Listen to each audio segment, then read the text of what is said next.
Presiden Joko Widodo meminta agar APBN dan APBD tidak digunakan untuk membeli produk impor. Presiden mengancam bakal jatuhkan sanksi ke instansi pemerintah baik di kementerian maupun lembaga yang berbelanja produk impor. Total impor tahun 2022 berjumlah 3.673 triliun rupiah. Jumlah ini naik dari tahun 2021 yakni 3.035 triliun rupiah. 3 kementerian dengan impor terbanyak yakni Kementerian Kesehatan, Pertanian, dan Kemendikbudristek. Saat ini produk dalam negeri yang masuk ke dalam sistem e-katalog berjumlah 3,4 juta. Sebelumnya Presiden menyebut ingin produk yang di dalam katalog benar-benar dibeli oleh kementerian atau lembaga, BUMN, BUMD, dan pemerintah daerah. Presiden menargetkan 95% pagu anggaran barang dan jasa di setiap kementerian, lembaga pemerintah ataupun BUMN digunakan untuk membeli produk dalam negeri. Dengan lebih banyak menggunakan produk dalam negeri, pemerintah berharap ekonomi Indonesia. Apa yang harus dilakukan oleh pemerintah mengerem laju impor? Kita akan bahas setelah yang satu ini. Senjata, peluru, kita sudah bisa. Apalagi hanya sepatu. Kenapa harus beli dari luar? Saya dapat cerita di BCG Pak Jenderal Luhut Binsar Panjaitan. Pak Presiden, saya sejak jadi tentara sampai pensiun dan sekarang jadi menteri, penyedia barangnya kok masih sama. Presiden Joko Widodo geram saat mendengar bahwa masih banyak produk impor yang digunakan di dalam negeri oleh instansi baik pusat dan daerah. Menurut Jokowi, keperluan prajurit baik pakaian, makanan, bahkan sepatu prajurit bisa dibuat sendiri, bukan impor. Jokowi juga meminta APBN digunakan untuk membeli produk dalam negeri dan bukan impor karena diperoleh dari pajak dan uang rakyat. Negara sekarang ini menunggu efek dominonya akan kemana. Oleh sebab itu kita hati-hati. Saya sudah mengingatkan kita semuanya berkali-kali. APBN itu uangnya, penerimaan APBN, pendapatan di APBN itu didapatkan dari pajak dari rakyat. Dividen yang kita miliki di BUMN. Royalti dari tambang-tambang yang ada. Penerimaan bukan pajak yang juga kita dapatkan. Dikumpulkan dengan sangat sulit. Tidak mudah. Sehingga terkumpul pendapatan negara itu. Kemudian kita belikan produk impor. Kemudian kita belikan produk buatan luar negeri. Benar. Benar. Benar. Inilah yang selalu saya ingatkan. Saya awal-awal itu saya kaget, saya buka. Banyak sekali pembelian produk-produk impor kita. Padahal sumbernya pembelian itu uang APBN. Jokowi juga menyebut dalam waktu 1 tahun lebih, jumlah produk dalam negeri yang tercatat di sistem e-katalog melonjak drastis dari 50.000 kini mencapai 3,4 juta produk. Presiden menegaskan produk dalam negeri yang masuk ke e-katalog jangan hanya dilihat, tapi dibeli. Saya ingat, saya masuk dulu hanya 50.000 produk yang masuk ke e-katalog. Tadi pagi ketemu, Pak Indi udah berapa sekarang masuk produk-produk dalam negeri kita? Berapa Pak? 3,4 juta produk kita yang sudah masuk ke e-katalog. Dari 50.000 meloncat ke 3,4 dalam waktu yang sangat singkat. Setahun lebih sedikit. Saya hanya titip, kalau sudah masuk barang-barang produk-produk dalam negeri kita ke e-katalog, jangan dibiarkan, hanya masuk saja, tapi dibeli. Dari data BPS tercatat, nilai impor Indonesia naik dari tahun ke tahun. Pada tahun 2019 dan 2020 jumlahnya 2.650 triliun rupiah.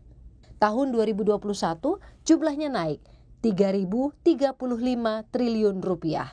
Kemudian di tahun 2022 naik di angka 3.673 triliun rupiah.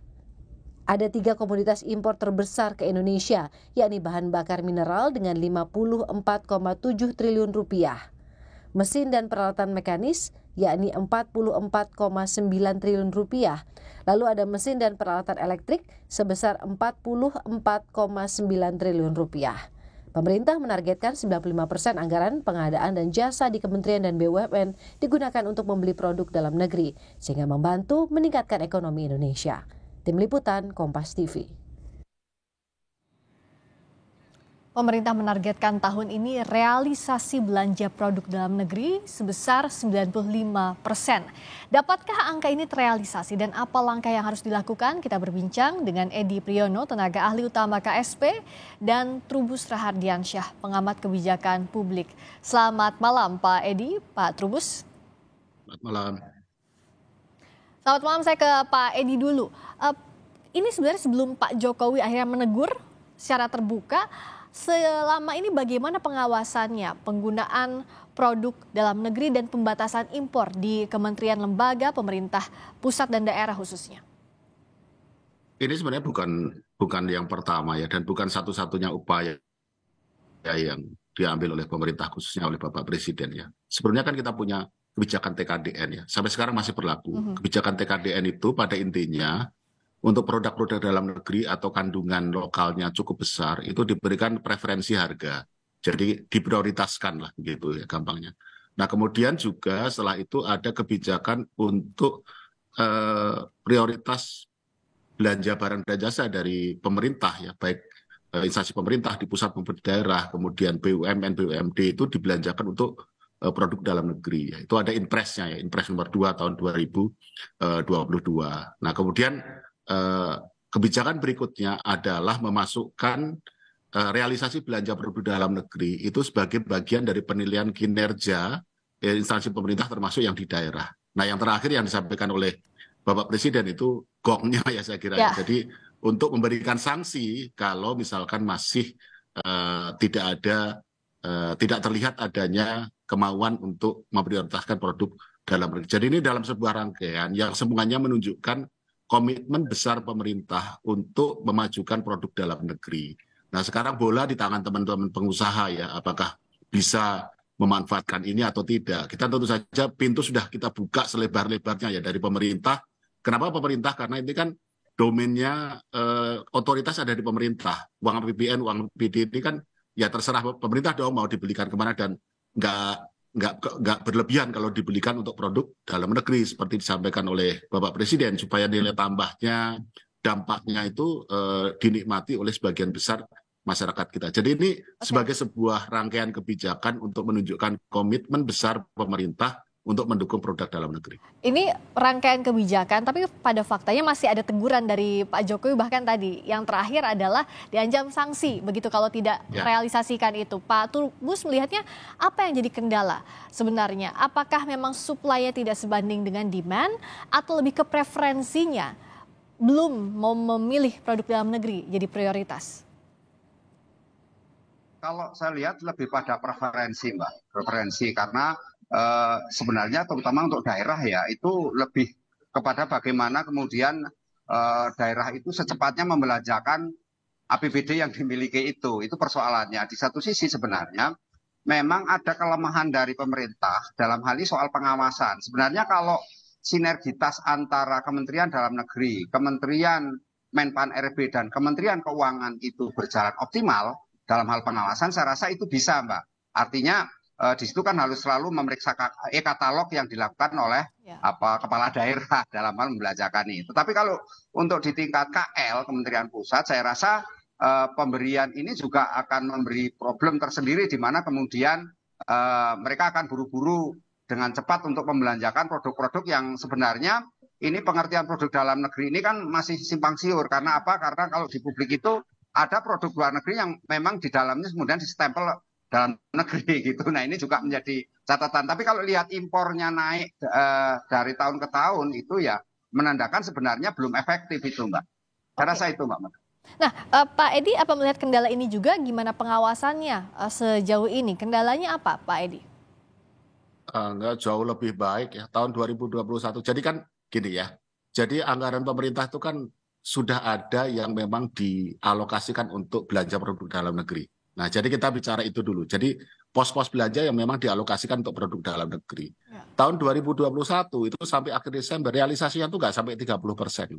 Nah, tahun 2022 setelah ada Inpres dan sebagainya, kemudian Bapak Presiden juga menunjuk Pak Menko Marves ya sebagai koordinator untuk memantau semua. Kantor staf presiden juga ikut memantau. Kita rapatnya tiap hari loh, benar-benar hampir tiap hari itu Senin sampai Kamis gitu ya. Nah, itu kita pantau terus dan realisasinya jauh lebih baik ya. Nah, kalau dihubungkan dengan data impor makro agak beda itu ya, karena data impor makro itu kan bukan hanya belanja pemerintah, tetapi itu juga impor untuk dunia usaha. Dan kalau tadi kan terlihat di data, terlihat kok bahwa sebagian besar kalau data impor makro ya itu adalah untuk barang modal dan bahan baku untuk industri ya. Jadi itu beda dengan untuk realisasi belanja pemerintah. Tapi saya tidak mengatakan tidak ada masalah sama sekali. Yeah. Ada beberapa kementerian atau beberapa instansi yang perlu kita dorong terus segera realisasikan rencana belanja produk dalam negeri. Tapi sejauh ini sih kalau dari penilaian kantor staf presiden ya jauh lebih baik ya dibandingkan tahun lalu ya realisasi. Kita kawal terus kok itu. Dan koordinatornya tadi seperti yang kami sampaikan itu Pak Menko Marves dan kantor staf presiden ikut memantau itu tiap hari itu. Di sektor apa sih Pak Edi izin yang masih harus digenjot untuk mengurangi impornya, untuk untuk menambah lagi belanja produk dalam negeri? Nah, kalau yang tadi saya sebut itu sudah bagus, itu adalah realisasi dari alokasi anggaran yang memang dialokasikan untuk produk dalam negeri.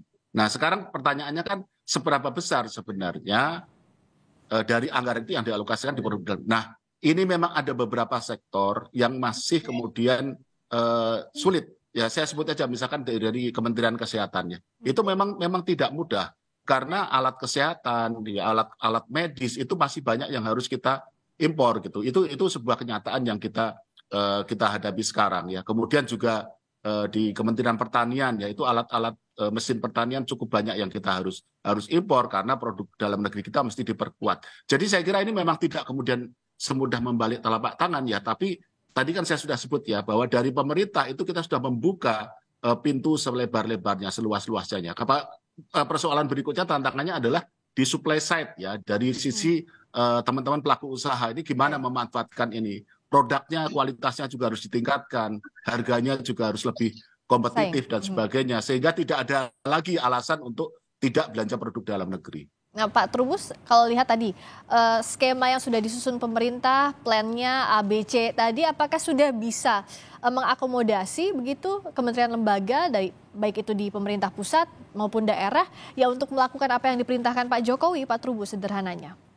Kalau dilihat dari aspek implementasinya tentu sebenarnya bisa. Artinya memang skema ABC itu bisa dilakukan. Akan tetapi tentu ini sangat tergantung bagaimana kemudian political will dari masing-masing kementerian dan lembaga termasuk di dalamnya daerah.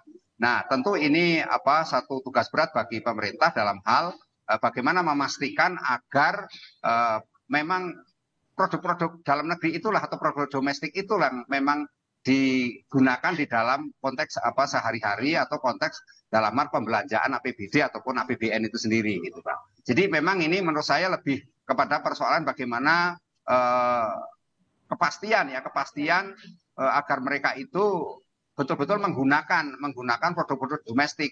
Karena persoalan isu ini kan isu lama yang selalu berulang-ulang dan dalam dampaknya selalu munculnya seperti itu. Artinya Presiden sampai marah kemudian karena ini kan sesuatu yang bukan yang baru menurut saya Mbak. Ya.